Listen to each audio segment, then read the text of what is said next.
समाधि के सोपान। अध्याय 19। ध्यान की घड़ियों में मुझे संबोधित करने वाली वाणी मैंने सुनी। हृदय में कटुता न रखो, स्वयं के साथ निष्कपट बनो। स्वयं के संबंध में सभी भ्रांत धारणाओं को उखाड़ फेंको। सभी मिथ्या आसक्तियों को निर्मूल कर दो। शरीर के स्थान पर चैतन्य को देखो। दूसरे तुम्हें जैसा देखते हैं, स्वयं को उसी प्रकार देखो। सर्वोपरि स्वयं पर मिथ्या अनुकंपा न करो। दृढ़ बनो। यदि तुम में भूले हैं तो वे एक सिंह के भूलों के समान हैं। विधि का विधान शक्तिशाली है। तुम्हारी स्वयं की इच्छा के अनुपात में वह तुम्हारे हृदय का मर्दन करेगा तथा व्यक्तित्व को झकझोर देगा, किंतु वह तुम्हें सच्चे आत्मज्ञान की ओर भी ले जाएगा। अतः अपने विश्वास को विधान पर आधारित करो। क्रिया से प्रतिक्रिया उत्पन्न होती है, अतः तुम्हारी क्रियाओं को हृदय की पवित्रता तथा विचारों से आने दो, तब तुम शांति का अनुभव करोगे। भावना के नाम पर प्रायः बहुत से दोष ही ढके जाते हैं। उनकी जड़ों में स्थूल शारीरिक मूल प्रवृत्तियां ही क्रियाशील होती हैं। उन्हें सोने की चादर से ढक देने से कोई अंतर नहीं पड़ता। व्यक्ति में विशुद्ध शारीरिक संवेगों को उच्च भावों के आदर्श के रूप में प्रस्तुत करने की प्रवृत्ति होती है, किंतु विवेक इस छद्म को चीर देता है तथा यह सिखाता है कि मिथ्या आसक्ति सदैव आत्म केंद्रित, निरंकुश, क्रूर और विवेकहीन होती है। वह स्वेच्छाचारी, अंधा तथा शरीर आसक्त होता है।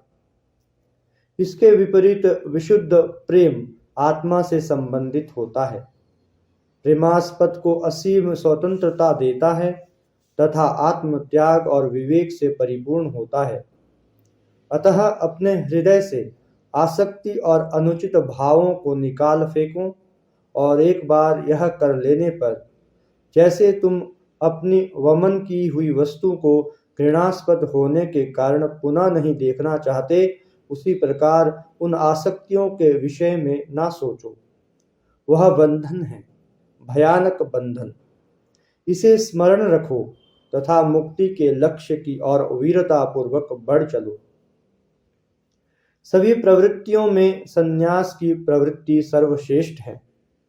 स्वयं को सभी बंधनों से मुक्त करके तुम उन सब की सहायता करते हो जो तुम्हें जानते हैं या जो तुम्हारे जीवन में आएंगे।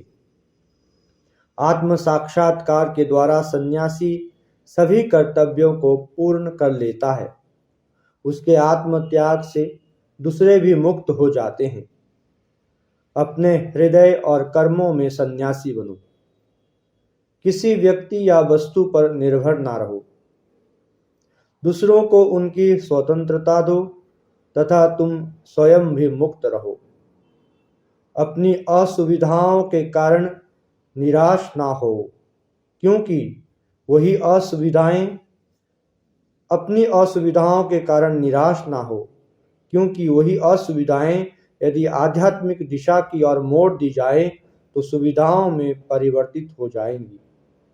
अपनी भावनाओं का अध्यात्मीकरण करो, और जब तुम्हारे स्वभाव में कोई दुर्भावना या स्नायुविक उत्तेजना न रहेंगी, तब तुम अपने आधार पर खड़े हो सकोगे तथा अनेकों के लिए ज्योति और सहायक होवोगे।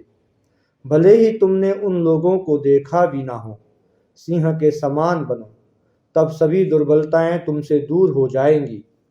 ईश्वर बनने की इच्छा करो, तब तुम्हारी देहात्म बुद्धि दूर हो जाएंगी। तुम शुद्धात्मा हो जाओगे।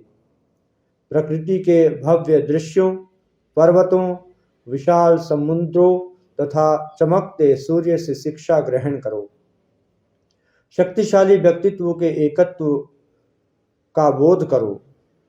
वत्स, स्वयं का निर्माण करना एक लंबी तथा कष्टप्रद प्रक्रिया है। तुम उन्नत हो सको इसके पूर्व यह आवश्यक है कि तुम स्वयं के प्रति अत्यंत निष्कपट बनो। अपने प्रति छूट या दया के सभी पर्दों को लगातार दुख तथा अपने क्षुद्र अहम की सीमा के अनुभव द्वारा चीर डालना होगा। ईश्वर के साथ अज्ञान तथा तुम्हारी आत्मा के साथ छद्म नहीं हो सकता।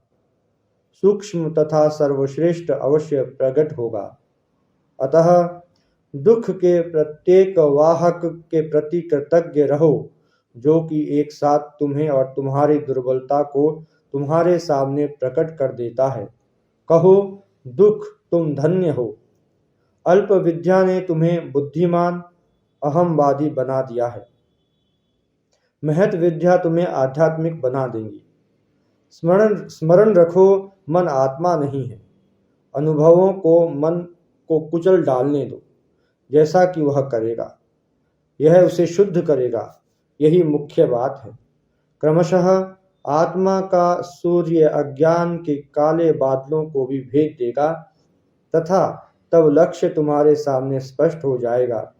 तुम उसकी ज्योति में मिल जाओगे।